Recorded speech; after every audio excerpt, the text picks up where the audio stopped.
Welcome back and welcome back to my channel earth mom Dehradun. तो लगता है इतना सब कुछ एक एक दो दो घंटे की लाइव करने के बाद भी सामने वाले बंदों का यानी कि चौधरी एंड फैमिली का दिल भर नहीं रहा है, क्योंकि अभी थोड़ी देर पहले फिर से उनके ब्रॉडकास्ट चैनल पे मैसेजेस आने शुरू हो गए हैं, फिर से ब्लेम गेम आना शुरू हो गया है। मुझे लगा कि चलो 2 दिन में भयंकर जितनी भड़ास निकालनी थी, जितनी करनी थी उतनी कर दी। आई थिंक अब दिल को थोड़ी ठंडक पहुंच गई होगी, लेकिन अभी दिल को ठंडक नहीं पहुंची है। अभी थोड़ा और दिन आई थिंक ये ड्रामा चलेगा, ये नौटंकी चलेगी। वेल, उनके चैनल से जो कुछ मैसेज आए हैं वो मैसेज मैं आपको बताती हूँ कि फिर से उन्होंने एक एलिगेशन लगाया है कि पपलू कितनी फेक अकाउंट बनाएगा हेट कमेंट्स के लिए। अब तो मैं भी थक गई हूँ ब्लॉक करते करते। अब बात वही आ जाती है ना कि अगर इसमें मैं क्वेश्चन पूछूंगी तो फिर क्वेश्चन तो पूछना बनता है, क्योंकि इन्होंने बोल तो दिया कि पपलू कितने फेक अकाउंट्स बनाएगा। तो ऐसे तो उन अकाउंट्स में क्या नाम लिखा हुआ है कि ये अकाउंट्स किसने बनाए हैं? क्या उन अकाउंट वालों ने आपको आके बताया है कि ये अकाउंट किसने बनाए हैं? तो इतनी श्योरिटी के साथ कैसे एक दूसरे का नाम ले लेते हो यार, कैसे इतनी श्योरिटी के साथ ले लेते हो? लेकिन जब उन फेक पेजेस के लिए आपके ऊपर नाम लिया गया था तो आप लोगों को मिर्ची लगी, तो आपको प्रूफ चाहिए थे। लेकिन अब आप भी तो वही चीज कर रहे हो कि आप भी सामने वाले के ऊपर हेट्स कमेंट का पूरा पूरा एलिगेशन लगा रहे हो। तो इस समय अब आप क्या कर रहे हो? आप भी इस चीज का प्रूफ दो ना, क्योंकि आपने अपने लिए भी प्रूफ मांगा, तो आप सामने वाले के लिए भी ऐसे बोल रहे हो। तो आपके पास क्या प्रूफ है कि ये जितने कमेंट्स हैं, जो भी आपने, इन्होंने साथ में कुछ स्क्रीनशॉट भी लगाए हैं, वो आईडीज जो बिल्कुल लेटेस्ट और न्यू आईडीज बनी है, जिसमें इनका बोलना है कि ये जो फेक कमेंट्स हैं, जो हेट कमेंट्स हैं, वो वहां से करवाए जा रहे हैं।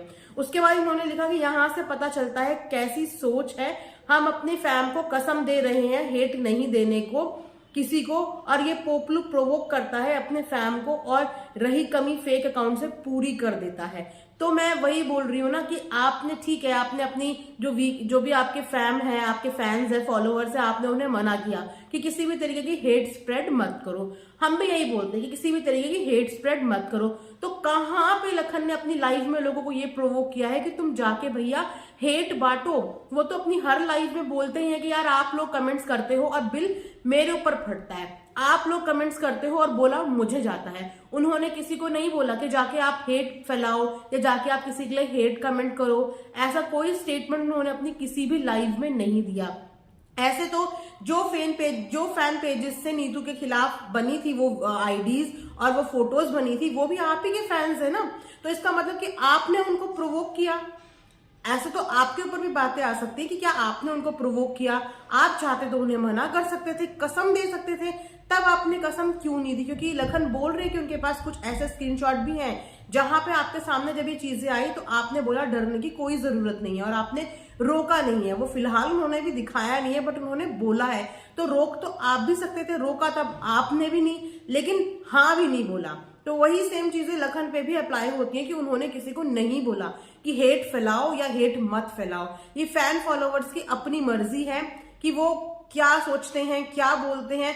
ना तो किसी को कोई रोक सकता है, ना ही किसी बोलने वाला कोई किसी की सुनता है। ठीक है, कोई नहीं चाहता कि किसी भी तरीके की नेगेटिविटी फैले। लेकिन अगर आप सामने से कुछ ऐसा स्टेटमेंट्स दोगे तो जो फैंस होते हैं वो भड़कते भी हैं और फिर वो इस तरीके के कमेंट्स भी करते हैं। लेकिन बात फिर घूम फिर के वहीं आ जाती है ना कि आपके पास कुछ नेगेटिव कमेंट्स आए और आपने सीधा सीधा ये बोल दिया कि ये सामने वाले ने बनाया है विदाउट एनी प्रूफ। लेकिन जब सेम बात आपके लिए बोली गई तब आपको प्रूफ चाहिए थे। तो फिर ये तो हिपोक्रेसी हो गई ना, कि दोगलापंती हो गई। वैसे दोगला तो डायलॉग आपका है, बट यहाँ पे आप देखो दोगले साउंड कर रहे हैं। फिर उन्होंने ये बोला कि पोपलू के भड़काए हुए बच्चे ये काम हमारे फैम भी कर सकते हैं, लेकिन हमारे फैम हमारी बात सुनते हैं और उन्होंने हमारी वैल्यूज दिखा दी। काश पोपलू ने अपने बच्चों को अच्छे संस्कार दिए होते। मुझे लगता है कि संस्कार वर्ड ना बहुत ज्यादा ट्रेंड में आजकल आ गया है कि जब कुछ समझ नहीं आता तो दूसरों के संस्कारों को पॉइंट आउट कर दो। भाई क्या वो यहाँ पे सत्संग खोल के बैठे हैं लखन की, वो आने वाले हर बच्चों को संस्कार बांटेंगे? क्या संस्कार देने के लिए उनकी अपनी खुद की फैमिली नहीं है? क्या वो सोशल मीडिया पे संस्कार बांटते हैं? उन्होंने कभी कोई गलत संस्कार किसी बच्चे को पहली बात है दिए नहीं, कोई गलत स्टेटमेंट उन्होंने दी नहीं, उन्होंने अपनी तरफ से गंदा कभी कुछ बोला नहीं। वो हमेशा अपनी हर लाइफ में हर जगह पे वो अच्छी बातें करते हैं। वो लोग बच्चों को किताब पढ़ने के लिए मजबूर करते हैं, क्योंकि वो इतने अच्छे श्लोक बताते हैं, इतनी अच्छी कहानियां बताते हैं, इतने अच्छे हमारे ग्रंथ के बारे में बताते हैं, उससे जिन लोगों को ने वो चीजें नहीं भी पढ़ी होती ना, वो लोग भी वो चीजें पढ़ने जाते हैं। अपने श्री राम के बारे में बताते हैं, कितनी सारी वो बातें बताते हैं, तो उससे लोग पढ़ने जाते हैं और अच्छे संस्कार मिलते हैं। अपनी साइड से वो कोशिश ही कर रहे हैं, लेकिन उन्होंने कहीं पे भी किसी भी बच्चे को ये प्रोवोक नहीं किया है कि जाके हेट बांटो या हेट कमेंट करो। इसकी कोई भी जिम्मेदारी लखन की नहीं बनती है। अगर कोई गलत लिख रहा है तो उसकी जिम्मेदारी लखन की नहीं बनती है। उन्होंने नहीं किसी को बोला। जिस तरीके से सेम आप लोगों ने नहीं बोला था ना कि नीतू के लिए इस तरीके की बातें करो, फिर भी कुछ लोगों ने वो बातें करी, तो अगर वो अब आपके फैंस हैं तो क्या वो आपकी रिस्पॉन्सिबिलिटी होती है कि उन लोगों ने बनाए? फिर तो ये आप ही की रिस्पॉन्सिबिलिटी है। मतलब अगर आपका कोई फैन कोई गलत चीज कर रहा है तो उसकी जिम्मेदारी आपकी है कि वो आपका फैन है, और आप जाके एक एक फैन को समझाओ। मतलब 5-7 मिलियन की जनता में आपको एक एक की जिम्मेदारी अपने ऊपर लेनी है। आपका एक एक के कमेंट की जिम्मेदारी आपके ऊपर खुद की है कि सामने वाले की मेंटेलिटी को आपको चेंज करना है, ये जिम्मेदारी है आपकी। क्या आप इस जिम्मेदारी को पूरा करते हो? तो अगर आप इस जिम्मेदारी को पूरा नहीं करते हो तो आप सामने वाले से कैसे एक्सपेक्ट कर रहे हो कि वो जाके एक एक बंदे को बोले कि भैया ऐसे मत करो, भैया ऐसे मत करो? कितनी बार बोले और कौन ऐसा बोल रहा है? आप भी अभी जुम्मा 3-4 दिन से ही पॉजिटिव बी पॉजिटिविटी का हैशटैग चला रहे हो। उससे पहले आप भी साइलेंट थे और सब साइलेंट थे। तो हर चीज की शुरुआत सबको लखनीत से क्यों चाहिए कि हर चीज का इनिशिएटिव जो है वो लखनीत करे? कुछ इनिशिएटिव आप अपने एंड पे भी तो करो। मैं यही बोलती हूँ कि दूसरों को बोलने से पहले हर चीज का इंप्लीमेंट अपने आप पे कर लो। दूसरों से एक्सपेक्ट करने से पहले कुछ चीज की शुरुआत खुद कर लो। तो चलो आपने शुरुआत खुद कर भी दी, तो एक्सपेक्टेशन इतनी ज्यादा क्यों है? अपने काम पे ध्यान दो कि आप अच्छा कर रहे हो ना, तो जब आप अच्छा कर रहे हो तो ऊपर वाला देखने वाला है। कुछ चीजें ऊपर वाले पे छोड़ देनी चाहिए। ये नहीं देखना चाहिए कि हम तो ये कर रहे हैं, सामने वाला ये क्यों नहीं कर रहा है। सामने वाला क्यों नहीं कर रहा है, क्यों करेगा, वो उसकी कॉल है। वो जब करेगा तब करेगा, जैसे उसे समझ में आएगा वो उस तरीके से बोलेगा। आपको सिर्फ मुझे लगता है कि अपने ऊपर ध्यान देने की जरूरत है। और अब इस टोंटबाजी से देखो कुछ नहीं होगा। मेरे को लगा था कि बहुत सारी भड़ास शायद निकल चुकी है, लेकिन अभी भी लगता है दिल में बहुत सारी भड़ास लेके बैठे हो।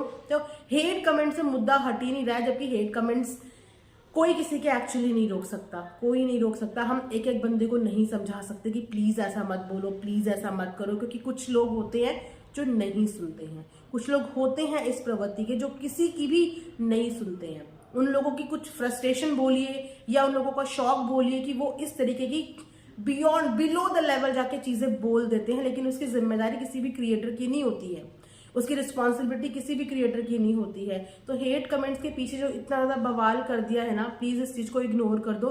सोशल मीडिया पे हो और कंट्रोवर्सी करोगे तो उस तरीके के पॉइंट ऑफ व्यूज भी सुनने को मिलेंगे, उस तरीके की चीजें भी सामने आएंगी। और अगर इतना ज्यादा शक है तो सब यही बोल रहे हैं, भैया प्रूफ कर दो, प्रूफ कर दो। किसी के अकाउंट्स की आईडी चिपकाने से बेटर है कि उन आईडी के पीछे कौन है, इस चीज का पता लगाओ और ऑडियंस को दिखा दो। लेकिन इस तरीके से ब्लेम गेम लगाना अब छोड़ दो। अब तो बहुत पक गए हैं और अब अच्छा भी नहीं लग रहा। तो प्लीज इस चीज को यहीं पे स्टॉप कर दो। ब्लेम गेम लगाना, सीधा आओ सबूतों के साथ, मुंह पे मारो सबूत और तब सामने वाले का मुंह बंद कराओ। 4 अकाउंट लेके सामने आते हो, बोलते हो देखो इसने करवा दिए फेक कमेंट। उन अकाउंट्स में किसी का नाम नहीं है। वो ठीक है, वो अभी बनी है, 1 मिनट पहले बनी है, 2 मिनट पहले बनी है, वो जब भी बनी है, लेकिन जब तक आपके पास कुछ प्रूव ही नहीं है, आप कैसे बोल देते हो कि ये पोपलू ने कर दिया, ये इसने कर दिया, ये अलान ने कर दिया, फलान ने, ढिमकान ने कर दिया? ऐसे नहीं होता बॉस, ऐसे नहीं होता। एलिगेशन तो बहुत बहुत कुछ लग सकते हैं, लेकिन कोई भी एलिगेशन तब तक सच्चा नहीं होता जब तक उसके प्रूव्स ना हो। तो ये इल्यूजन में रहना छोड़ दो, थोड़ा सा रियलिटी में आ जाओ। हो गई कंट्रोवर्सी, आई थिंक निकल गई होगी यार अब तक तो भड़ास। अभी भी कुछ बची है तो थोड़ी रही सही निकाल दो, लेकिन जल्दी से जल्दी ये ब्लेम गेम लगाना बंद कर दो। बस हम तो यही रिक्वेस्ट करेंगे कि ये ब्लेम गेम लगाना बंद कर दो। ऐसा माहौल अच्छा नहीं लग रहा है, क्योंकि कुछ भी बोलने से पहले आप ये भी सोचो कि आप लोगों की ऑडियंस भी परेशान हो रही है। आप अपनी ऑडियंस पे प्राउड हो रहे हो ना कि हमारी ऑडियंस कुछ बोल नहीं रही है, हमारे फैंस बहुत अच्छे हैं, तो उन्हीं की इज्जत रख लो। कि अगर आपके फैंस चुप्पी बनाए हुए हैं तो कुछ उनसे ही सीख लो। आप लोग भी चुप्पी बना लो।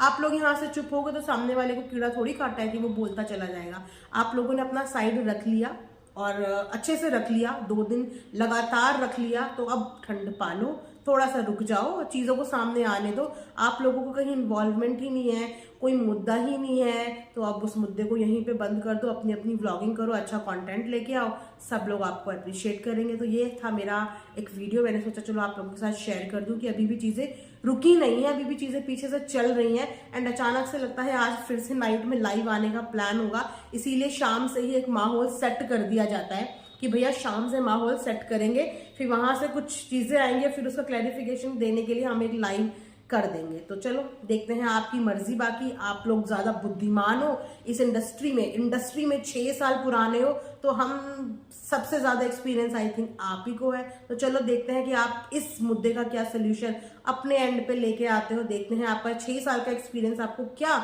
गाइड करता है और क्या शिक्षा देता है और क्या आपसे करवाता है।